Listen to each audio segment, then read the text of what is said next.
Hello viewers, welcome back to my channel. ఈరోజు మనం జీరా rice dal తడక ఇంట్లోనే ఈజీగా రెస్టారెంట్ స్టైల్లో చేసుకోవచ్చండి. చాలా టేస్టీగా సింపుల్గా అయిపోతుంది. మరి ఎందుకు ఆలస్యం ఫ్రెండ్స్, పన్నడి రెసిపీ చేసే విధానం చూద్దాం. రెసిపీ చూడడం కంటే ముందర నా ఛానల్ని మొదటిసారిగా చూస్తూ ఉంటే ప్లీజ్ ఫ్రెండ్స్ తప్పకుండా నా ఛానల్ని సబ్స్క్రైబ్ చేసుకోండి. ఇప్పుడు ఒక బౌల్ తీసుకొని అందులో రైస్ యాడ్ చేసుకోవాలి. ఈ రైస్ని శుభ్రంగా కడిగి నీళ్ళను వంచేసి మళ్ళీ నీళ్ళను వేసి 10 నుంచి 15 నిమిషాల పాటు రైస్ని నానబెట్టుకోవాలి. ఇక్కడ నేను నార్మల్ రైస్ తీసుకుంటున్నాను. మీరు కావాలంటే బాస్మతి రైస్తో అయినా చేసుకోవచ్చు. ఇక్కడ నేను సోనా మసూరి రైస్ తీసుకున్నానండి. ఇప్పుడు దాల్ తడక కోసం ఒక బౌల్లో మినప్పప్పును నానబెట్టుకోవాలి. 1 కప్పు తీసుకున్నాను మినప్పప్పు. నీళ్ళను వేసి శుభ్రంగా కడిగి వంచేసి నీళ్ళను మళ్ళీ ఈ మినప్పప్పులో నీళ్ళను వేసి 10 నుంచి 15 నిమిషాల పాటు మినప్పప్పును కూడా నానబెట్టుకోవాలి. బియ్యం మినప్పప్పు 2 నానిన తర్వాత ఉడకబెట్టుకోవాలి. ఇప్పుడు 15 నిమిషాలు అయిపోయాయి. రైస్ బాగా నానిపోయింది. ఇందులో రుచికి తగినంతగా ఉప్పు, కొద్దిగా ఆయిల్ని యాడ్ చేసుకోండి. మనం జీరా రైస్ చేస్తున్నాం కాబట్టి రైస్ పొడి పొడిగా ఉండాలండి, మెత్తగా ఉంటే బాగుండదు. కొద్దిగా ఆయిల్ వేసి ఒకసారి కలిపి మూత పెట్టేసి రైస్ని ఉడకనివ్వాలి. మనం నార్మల్గా రైస్ చేసుకుంటాం కదండి, అదే విధంగా రైస్ని చేసుకోవాలి. ఏమంటే మెత్తగా కాకుండా కొద్దిగా పొడి పొడిగా ఉండాలి రైస్. ఈ ఒక సైడ్ రైస్ పెట్టేశాను. ఇంకొక సైడ్ కుక్కర్లో ఈ నానబెట్టుకున్న మినపప్పుని యాడ్ చేసుకొని 3 కప్పుల వరకు నీళ్ళని యాడ్ చేసుకోవాలి. మీరు ఏ కప్పుతో అయితే మినపప్పు తీసుకుంటే అదే కప్పుతో 3 నుంచి 3.5 కప్పుల వరకు నీళ్ళను యాడ్ చేసుకోండి. ఇప్పుడు ఇందులో కొద్దిగా ఉప్పు, కొద్దిగా ఆయిల్ యాడ్ చేసుకొని ఒకసారి కలిపి మూత పెట్టేసి 3 నుంచి 4 విజిల్స్ వచ్చేంత వరకు మీడియం ఫ్లేమ్లో పెట్టి ఈ మినపప్పు బాగా ఉడికేంత వరకు ఉడికించుకోవాలి. గ్యాస్ ఆన్ చేసేసి ఉడకనిద్దాం. ఒక సైడ్ రైస్ ఉడుకుతూ ఉంటుంది, మరో సైడ్ ఈ మినపప్పు. తొందరగా అయిపోతుందండి రెసిపీ. ఒక 10-15 నిమిషాల లోపు అయిపోతుంది. రైస్ ఉడికితే జీరా రైస్ అయితే తొందరగానే అయిపోతుంది. ఒకసారి కలిపి మూత పెట్టి మళ్ళీ రైస్ బాగా ఉడికేంత వరకు ఉడికించుకోవాలి. చూస్తూ ఉండండి.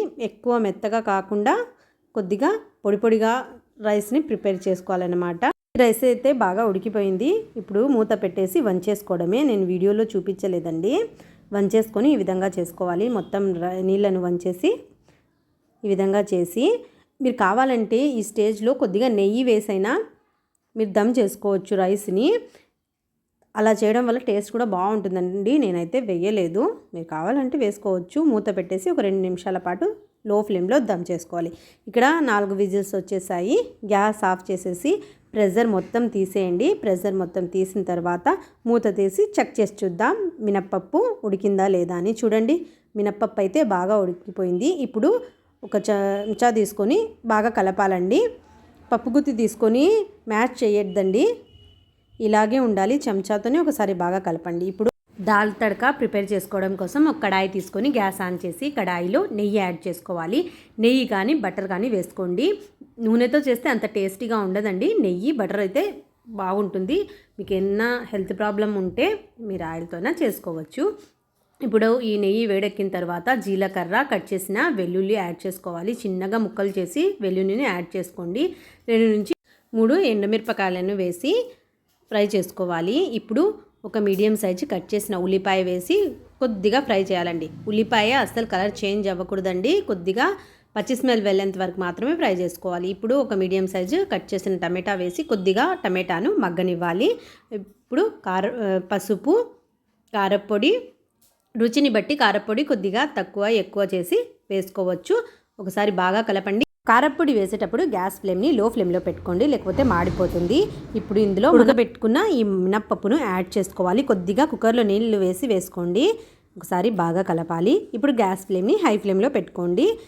ఈ పప్పు కన్సిస్టెన్సీ మీడియంగా ఉండాలండి. మరీ గట్టిగా కాకుండా మరీ పల్చగా కాకుండా, మనం చేసే పప్పు కంటే కొద్దిగా పల్చగా ఉంటుంది. ఇప్పుడు ఇందులో నీళ్ళని యాడ్ చేసుకొని రుచికి తగినంతగా ఉప్పు వేసుకోవాలి. ఉప్పు చూసి వేసుకోండి, ఎందుకంటే మనం పప్పు ఉడికించేటప్పుడు కూడా ఉప్పు వేసాం కాబట్టి. ఇప్పుడు ఒకసారి బాగా కలపండి. హై ఫ్లేమ్లోనే బాగా ఉడికేంత వరకు ఉడికించుకోవాలి. ఈ సైడ్కు ఇలా వస్తుంది కదా, ఈ నురుగులాగా, ఇది తీసేయండి. అప్పుడు పప్పు స్ట్రక్చర్ బాగా వస్తుందండి. ఈ విధంగా ఉడికిన తర్వాత లాస్ట్లో కొద్దిగా తరిగిన కొత్తిమీర యాడ్ చేసుకొని ఒకసారి బాగా కలపండి. ఈ దాల్ తడక కోసం 2 సార్లు తడక ఇవ్వాలండి, అదే తాలింపు. ఈ దాల్ తడకాని ఒక బౌల్లో తీసుకొని పక్కన పెట్టుకోవాలి. ఇంకో తడకా కోసం ఇంకొక ప్యాన్ తీసుకొని గ్యాస్ ఆన్ చేసేసి ప్యాన్ వేడెక్కిన తర్వాత నెక్స్ట్ ఇందులో కొద్దిగా నెయ్యి యాడ్ చేసుకోవాలి. నెయ్యితో కానీ బటర్తో కానీ ఈ తడకా వేయాలండి. మీరు ఫస్ట్ తడక కావాలంటే ఆయిల్తో చేసుకోవచ్చు. హెల్త్ ప్రాబ్లమ్స్ ఉంటే లాస్ట్ అయినా నెయ్యితో ఇస్తే టేస్ట్ బాగుంటుందండి. ఇప్పుడు ఇందులో జీలకర్ర, కట్ చేసిన వెల్లుల్లి, కొద్దిగా కారపొడి వేసేసి గ్యాస్ ఆఫ్ చేసేసి ఇప్పుడు ఈ తడకాని పైనుంచి ఈ విధంగా యాడ్ చేసుకోవాలండి. మనం సర్వ్ చేసేటప్పుడు ఈ తడకాని ఇవ్వాలండి. చూడ్డానికి కూడా టేస్ట్ కూడా సూపర్గా ఉంటుంది. ఇప్పుడు నెక్స్ట్ మనం జీరా రైస్ చేసుకుందాం. దాల్ తడక అయితే రెడీ అయిపోయింది. జీరా రైస్ కోసం ఒక ప్యాన్ తీసుకొని గ్యాస్ ఆన్ చేసేసి ప్యాన్ వేడెక్కిన తర్వాత ఇందులో నెయ్యి యాడ్ చేసుకోవాలి. ఇక్కడ నేను నెయ్యితో చేస్తున్నాను, మీరు కావాలంటే ఆయిల్తో అయినా చేసుకోవచ్చు. ఈ నెయ్యి కరిగిన తర్వాత ఇందులో జీలకర్ర, కొద్దిగా కట్ చేసిన వెల్లుల్లి సన్నగా కట్ చేసి వేసుకోండి. ఒకసారి ఫ్రై చేసుకున్న తర్వాత ఒక మీడియం సైజు ఉల్లిపాయ కట్ చేసి వేసుకోవాలి. జీరా రైస్ అయితే చాలా సింపుల్గా రెడీ చేసుకోవచ్చండి. ఇందులోనే 2-3 పచ్చిమిర్చి, ఇది ఆప్షనల్ మాత్రమే, వేయాలనుకుంటే వేయండి, లేకపోతే అవాయిడ్ చేసుకోవచ్చు. ఈ ఉల్లిపాయ వేసిన తర్వాత కొద్దిగా ఫ్రై చేసుకోవాలి. మరీ కలర్ చేంజ్ చేయాల్సిన అవసరం లేదు. పచ్చి స్మెల్ వెళ్ళేంత వరకు మాత్రమే ఫ్రై చేసుకోవాలి. ఇప్పుడు కొద్దిగా ఉప్పు వేసుకోండి. మనం రైస్లో ఆల్రెడీ ఉప్పు వేసాము, ఇందుకోసం చూసి ఉప్పును వేసుకోండి. ఒకసారి బాగా కలపండి. ఇప్పుడు రైస్ను యాడ్ చేసుకోవాలి. రైస్ కొద్దిగా చల్లారిన తర్వాత చేతితో ఈ విధంగా పొడి పొడిగా చేసుకోండి. ఇప్పుడు ఈ రైస్ని యాడ్ చేసుకొని బాగా కలపాలి. చాలా సింపుల్గా రెడీ చేసుకోవచ్చండి జీరా రైస్ దాల్ తడక. టేస్ట్ అయితే సూపర్గా ఉంటుంది. పిల్లలకి, పెద్దలకి అందరికీ బాగా నచ్చుతుంది రెసిపీ. ఇప్పుడు లాస్ట్లో కొద్దిగా కట్ చేసిన కొత్తిమీర యాడ్ చేసుకొని ఒకసారి బాగా కలపండి. రెడీ అయిపోయిందండి జీరా రైస్. గ్యాస్ ఆఫ్ చేసేసి సర్వ్ చేసుకోవడమే.